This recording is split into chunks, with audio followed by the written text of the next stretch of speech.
अस्सलाम वालेकुम। बहुत सारी दुआओं के साथ कि हमेशा खुश रहें, मुस्कुराते रहें।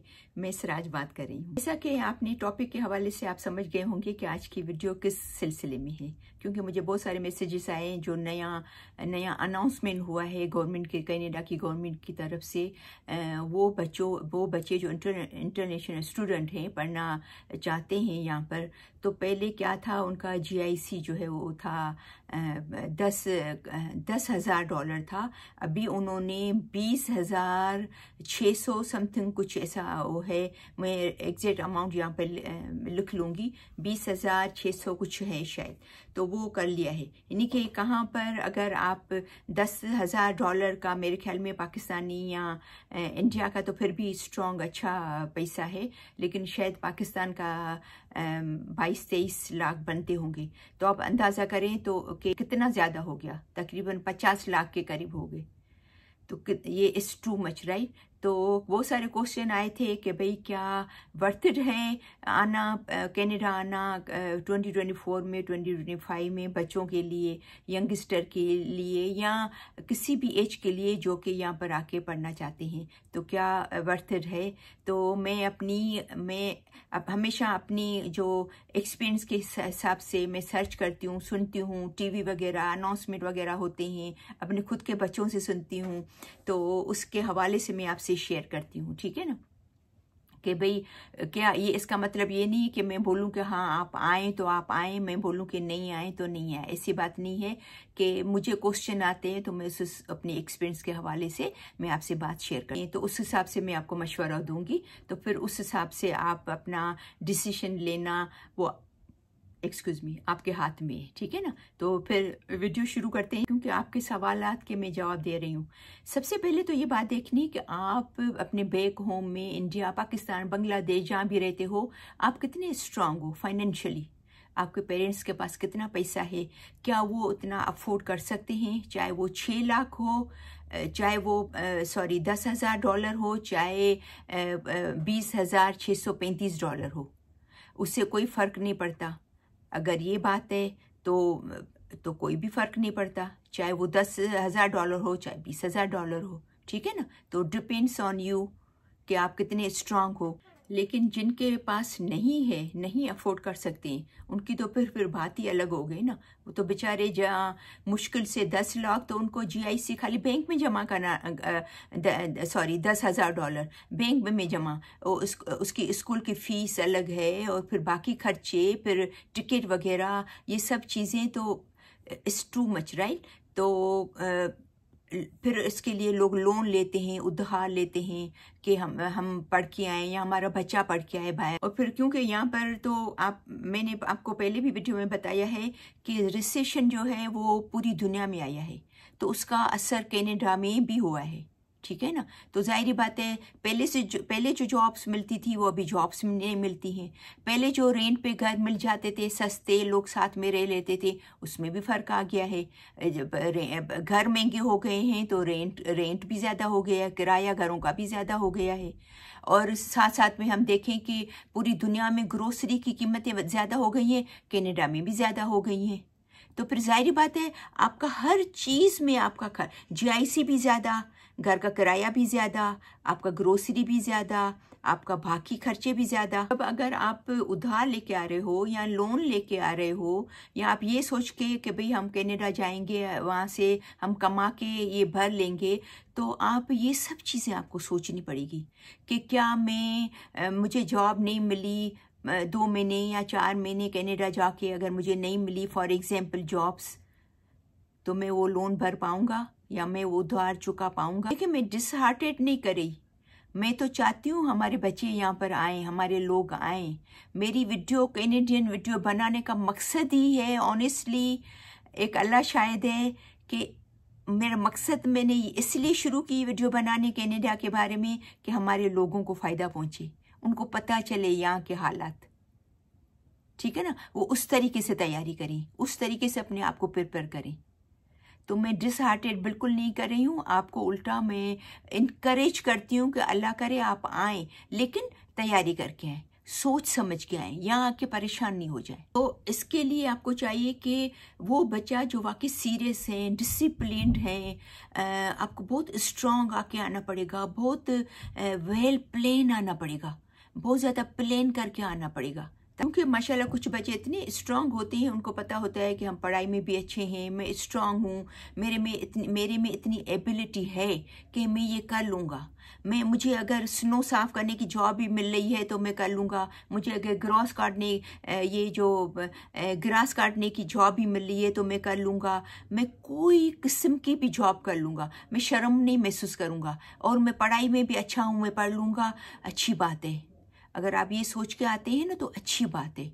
तो आपके लिए दरवाजे खुले हुए हैं कनाडा के, ठीक है ना, बंद नहीं हो गए। काफ़ी बच्चे ये समझते हैं कि हम कर लेंगे, हम पढ़ाई कर लेंगे, उसके बाद इतना मेरे में एबिलिटी है, इतना मैं समझता हूँ अपने आप को कि मैं 4 से 5 हज़ार कम से कम डॉलर कमा लूँगा फ़ौरन से। क्योंकि फ़ौरन से आपको हाई पे वाली जॉब नहीं मिलती है ना, थोड़ी कम पे वाली जॉब मिलती है, ज़ाहिर बात है। तो मैं फिर 1-1.5 हज़ार खुद खर्चा करूँगा, 2 हज़ार तक या जो भी, और फिर बाकी मैं अपने पेरेंट्स को भेजूँगा तो उनको भी हेल्प मिलेगी, हमारी उधार भी जो जाती रहेगी। अगर हमने लोन ली है तो वो भी इसमें से पे होती रहेगी, ठीक है ना। तो अगर आप ये समझते हैं और यही चीज़ें समझ के फिर अभी आपको आना है, आजकल के हालात के हिसाब से, आजकल जो ये GIC बढ़ी है उस हिसाब, इसी हालत में ऐसे बच्चे ये कंसीडर कर सकते हैं, ये सोच सकते हैं कि जी हाँ, हम कनाडा जा सकते हैं, हमें कोई प्रॉब्लम नहीं होने वाला है। अगर होगा तो हम उसका मुकाबला करेंगे। किसी ने मुझसे सवाल किया कि अगर आप एज ए स्टूडेंट आना चाहते और GIC इतनी है तो आप क्या करते। तो क्योंकि जो GIC जो पैसे जमा होते हैं ना, जो 20,635 जो मैंने आपको कहा, वो आपको महीने महीने मिलेगी, वो आपके पैसे हैं। लेकिन बस ये फ़र्क है कि पहले आपको इतनी जमा पूंजी लेके आके बैंक में रखनी पड़ती थी, 10,000 डॉलर, अभी आपको ऑलमोस्ट 21,000 डॉलर के करीब लेके आनी है, ठीक है ना।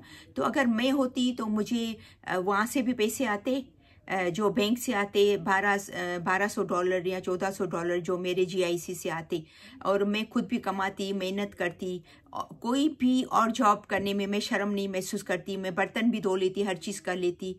तो फिर उसके बाद मैं क्या करती, कोशिश करके अपनी मेहनत से जो मैं और जॉब करती उससे अपना खर्चा निकालती, जो बैंक से, मेरा GIC से जो मेरे हर महीने पैसे मिलते वो मैं बैक होम बेचती। अगर मैंने लोन लिया है या मेरे पेरेंट्स ने उधार लिया है मुझे पढ़ाने के लिए, तो क्या है, साथ साथ में मेरे वो जो GIC से पैसे मिल रहे हैं उससे मेरा उधार भी चुक रहा होता।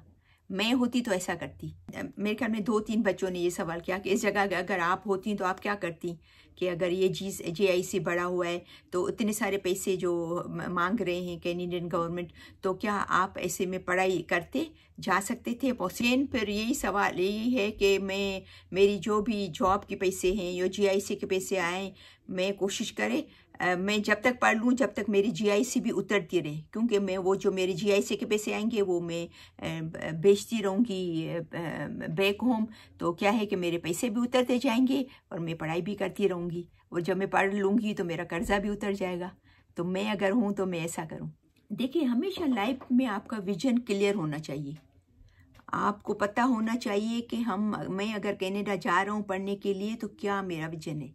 मेरा विजन ये नहीं है कि जाके मैं कनाडा जाके और मैं एवरी डे जो है वो रेस्टोरेंट में खाना खाऊंगा, दावतों में जाऊंगा, दोस्तों के साथ घूमने जाऊंगा। ये आपका विजन नहीं होना चाहिए। इंसान का ये विजन होता है कि भाई मैं जाके बस पढ़ाई, मेहनत, 4-5 साल डट के मेहनत करूँगा, मैं अपने पैरों पे खड़ा हो जाऊँगा, और मैं फिर इंशाल्लाह फिर उसके बाद फिर भले घूमें फिरें, ऐश करें।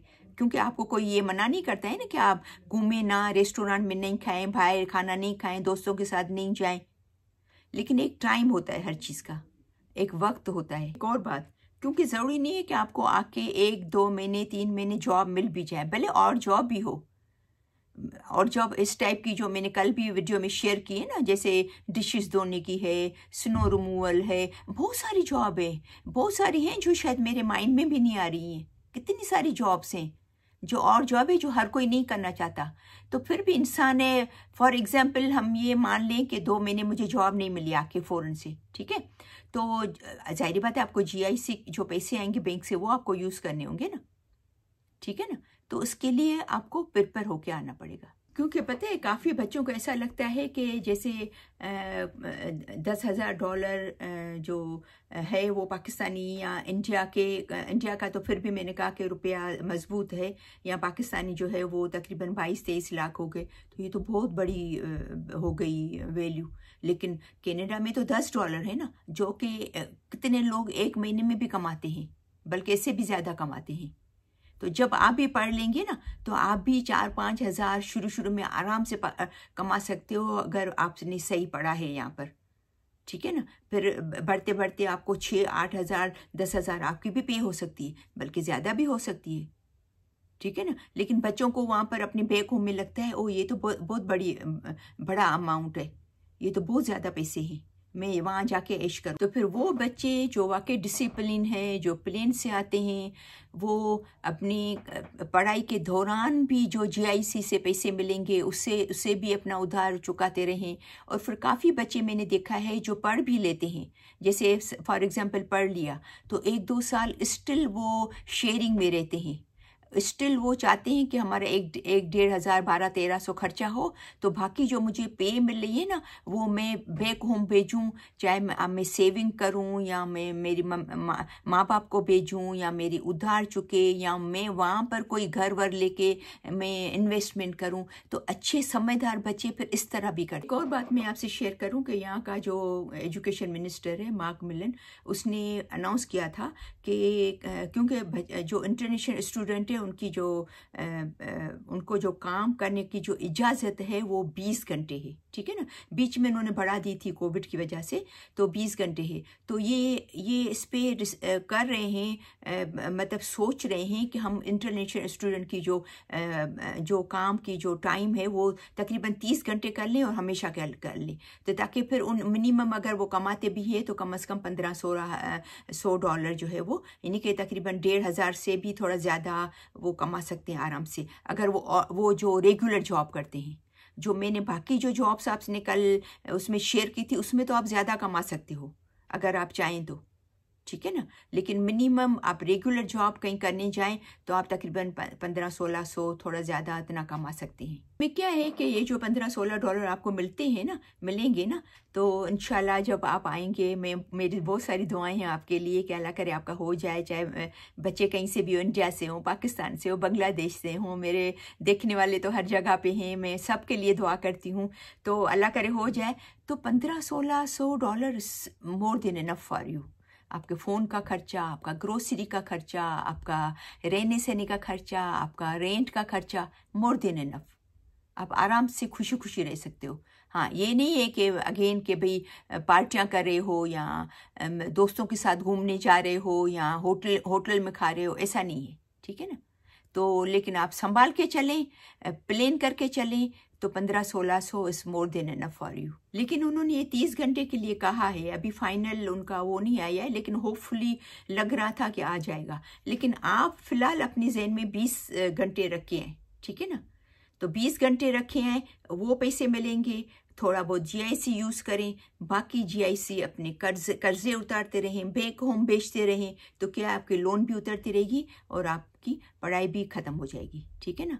जब तक आप पैरों पे भी खड़े हो जाएं, जब तक आपका वो कर्जा भी उतर जाएगा। अच्छा, किसी ने मुझे ये भी सवाल किया कि आप समझते हो कि हम कनाडा आएँ? देखिए, कनाडा क्यों आए, कनाडा में क्यों, अगर आपको बोलूँ, या कोई क्यों सोचता है कि कनाडा जाए बेटर लाइफ में ना, अच्छी लाइफ गुजारने के लिए। लेकिन अगर आप समझते हैं कि आपकी वहाँ पर बहुत अच्छी, आप इंडिया से हैं, पाकिस्तान से हैं, बांग्लादेश से हैं, जहाँ से भी हैं, वहाँ आपकी लाइफ बहुत अच्छी है, आप वेल सेट हैं, अच्छा कमा रहे हैं, अच्छा पढ़ रहे हैं, आपके पेरेंट्स से अच्छा कर रहे हैं, अच्छी जगह पे हो, ऐसे हालात ख़राब नहीं है, तो मैं ये नहीं बोल रही हूँ, आप डिसहार्टेड नहीं कर रही हूँ, ना आए। लेकिन अगर ऐसा है और अगर आप वहाँ अच्छा लाइफ अपनी गुजारे हो तो शायद आप ना सोचें, तो एक ही बात है, क्योंकि यहाँ इंसान कनाडा का इसलिए सोचता है कि हमारी लाइफ बेटर हो, अच्छी लाइफ गुजारने के लिए जाए ना। तो अगर आपकी वहाँ अच्छी है तो आपको आप ना भी आए तो कोई बात नहीं, लेकिन अगर आपको वहाँ पर लाइफ अच्छी नहीं है, आप समझते हैं, तो मेरे ख्याल में कनाडा आना इज़ द बेस्ट डिसीजन होगा आपका। मैं इनकरेज करूँगी कि आप आएँ, ठीक है ना, अपने बच्चों को।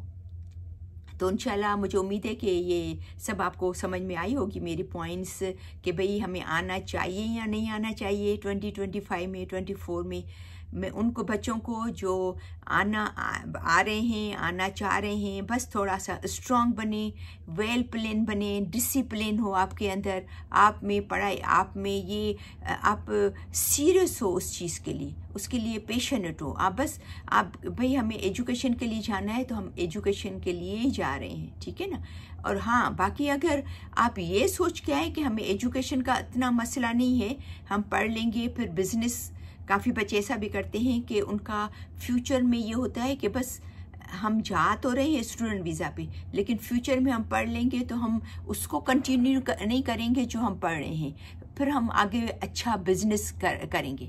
ऐसा भी कर सकते हो, उसमें कोई बुराई नहीं है। आपको पता है बिजनेस, कितने बड़े बड़े बिजनेसमैन हैं जिन्होंने, कोई इंजीनियर है तो कोई इवन डॉक्टर्स भी कितने सारे हैं जो मेडिकल नहीं कर रहे हैं, अपनी प्रैक्टिस नहीं कर रहे हैं, वो बिजनेस कर रहे हैं। तो उसमें कोई बुराई नहीं है, आप कर सकते हैं, ठीक है ना। लेकिन डिसिप्लिन से आए, अपना बिल्कुल प्लान बना के, अपने आप को रेडी करके आए, तैयारी से आए। और एक और भी मैं आपसे बात शेयर करूं कि नो डाउट कनाडा के इमिग्रेशन जो है वो एज कंपेयर बाकी मुल्कों के आसान है, लेकिन अभी वो भी डिफ़िकल्ट होती जा रही है। जितनी पहले आसान थी इमिग्रेशन होना कनाडा में, इतनी आसान रही नहीं है अभी, ठीक है ना।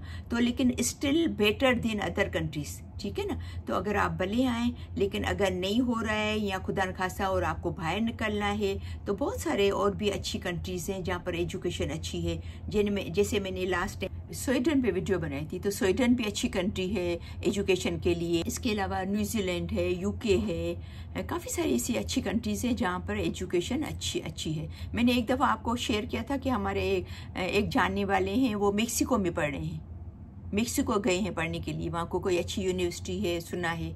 ऑनेस्टली मुझे यूनिवर्सिटी का, उस मेक्सिको का बहुत ज़्यादा एक्सपीरियंस नहीं है, मैंने सर्च नहीं किया उसके बारे में, तो वहाँ भी हैं। तो यानी कि आप अगर फ़िलहाल खुदा न खास्ता कनाडा का आप फ्यूचर में प्लान है आने का और आपका नहीं हो रहा है, तो आप कहीं और भी पढ़ने जा सकते हैं, फिर फ्यूचर में आप यहाँ के लिए अप्लाई कर सकते हैं। तो मुझे उम्मीद है कि आज की वीडियो आपको ज़रूर समझ में आई होगी, बहुत सारी दुआओं के साथ कि हमेशा खुश रहें, मुस्कुराते रहें। तो फिर आज की ये वीडियो मैं ख़त्म करती हूँ, फिर इंशाल्लाह मिलते हैं नेक्स्ट वीडियो में।